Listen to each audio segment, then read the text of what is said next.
Marcos, capítulo 11. Olá, bem-vindos ao canal Quem Escreveu Torto por Linhas Direitas.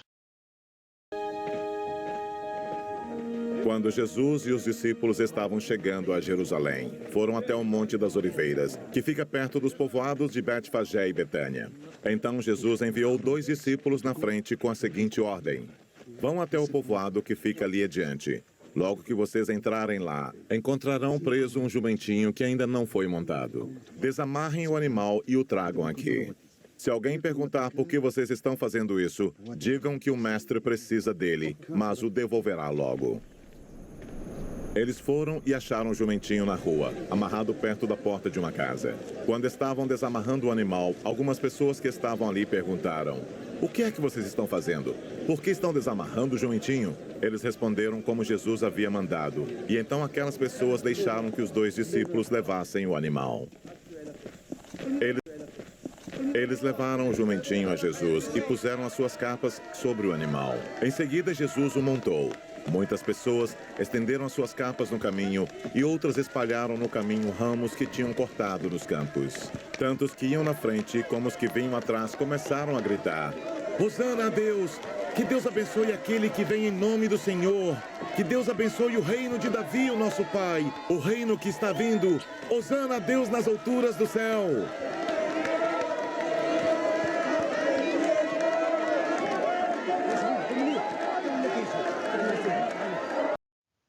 Jesus entrou em Jerusalém e dirigiu-se ao templo. Observou tudo à sua volta e, como já era tarde, foi para Betânia com os 12. Depois de saírem de Betânia, Jesus teve fome e, avistando de longe uma figueira que tinha folhas, foi ver se, porventura, acharia nela alguma coisa. E, chegando a ela, nada achou senão folhas, porque não era tempo de figos. E Jesus, falando, disse à figueira: Nunca mais coma alguém fruto de ti. E os seus discípulos ouviram isso.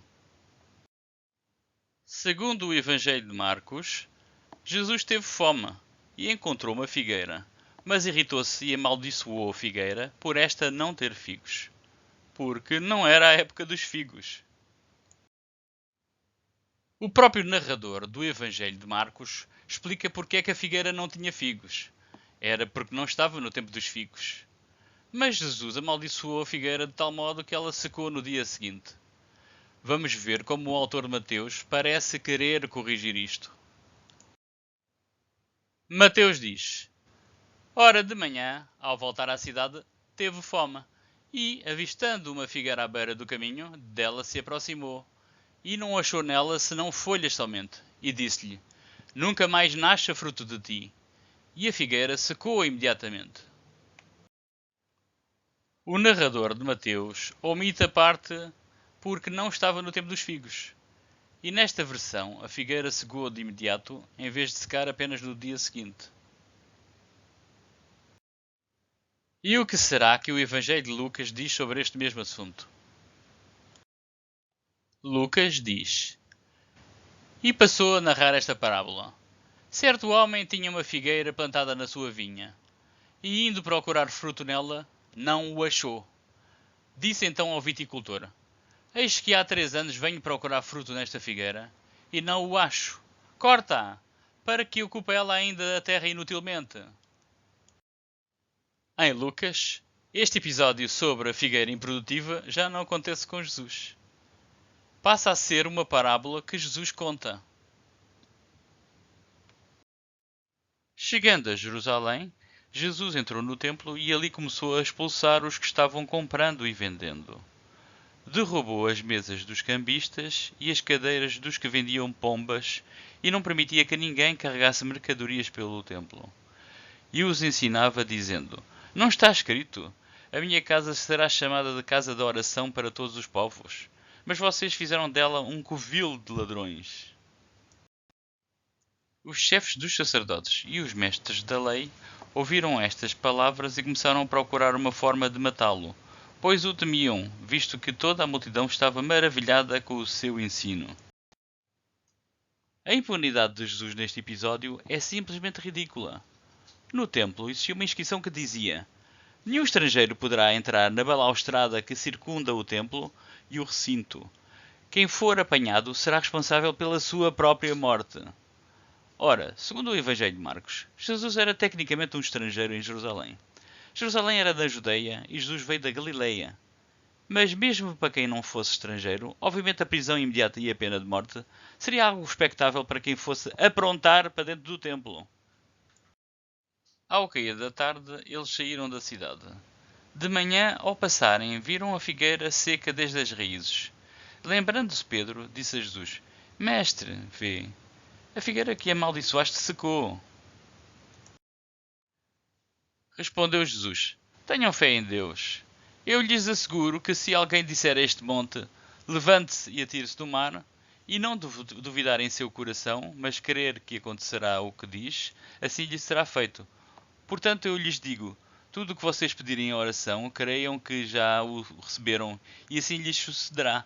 E quando estiverem orando, se tiverem alguma coisa contra alguém, perdoem-no, para que também o Pai Celestial lhes perdoe os seus pecados. Mas se vocês não o perdoarem, também o seu Pai que está no céu não perdoará os seus pecados. Respondeu Jesus: Tenham fé em Deus. Eu lhes asseguro que se alguém disser a este monte, levante-se e atire-se do mar, e não duvidar em seu coração, mas crer que acontecerá o que diz, assim lhe será feito. Portanto, eu lhes digo, tudo o que vocês pedirem em oração, creiam que já o receberam, e assim lhes sucederá. E quando estiverem orando, se tiverem alguma coisa contra alguém, perdoem-no, para que também o Pai Celestial lhes perdoe os seus pecados. Mas se vocês não o perdoarem, também o seu Pai que está no céu não perdoará os seus pecados. Chegaram novamente a Jerusalém, e quando Jesus estava passando pelo templo, aproximaram-se deles os chefes dos sacerdotes, os mestres da lei e os líderes religiosos e perguntaram: Com que autoridade estás fazendo estas coisas? Quem te deu autoridade para fazê-las? Respondeu Jesus: Eu lhes farei uma pergunta. Respondam-me, e eu lhes direi com que autoridade estou fazendo estas coisas. O batismo de João era do céu ou dos homens? Digam-me! Eles discutiram entre si, dizendo: Se dissermos do céu, ele perguntará: Então por que é que vocês não creram nele? Mas se dissermos dos homens, eles temiam o povo, pois todos realmente consideravam João um profeta. E responderam a Jesus: Não sabemos. Disse então Jesus: Tampouco lhes direi com que autoridade estou fazendo estas coisas. Toma!